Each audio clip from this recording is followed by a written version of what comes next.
Doc? How's it, Doc? Buhay siya!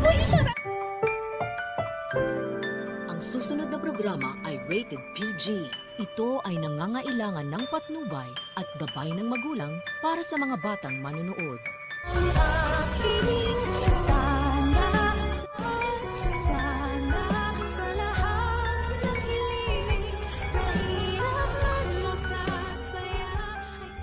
Umiiyak na tumawag itong si Zoe sa tunay niyang amang si Carlos pagkat hindi niya nga naman po pwedeng kontakin si Moira dahil makakadagdag pa ito sa stress niya sakaling malaman ng nanay niya na ito ang si Zoe ang tumulong kay Lolo Pepe upang makatakas. Kaya nang sagutin naman na ni Carlos ang tawag ni Zoe ay alalang-alala din naman siya sa kalagayan ng anak niya. Alam din naman kasi niya na may mental health issue nga itong si Zoe at sa lagay ng mga nangyayari sa kanya ngayon ay baka mas lalo pang lumala ang sakit niya.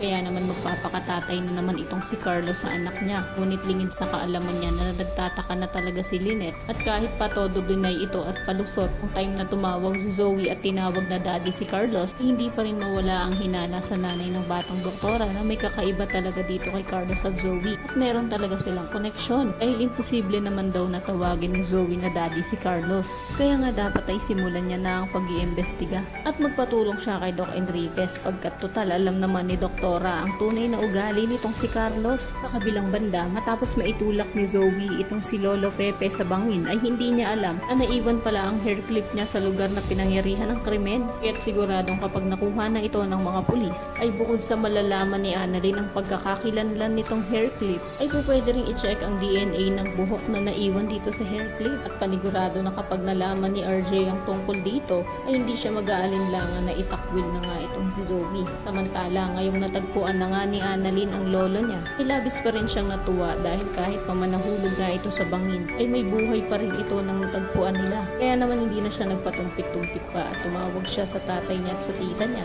upang ipaalam ang mabuting balita.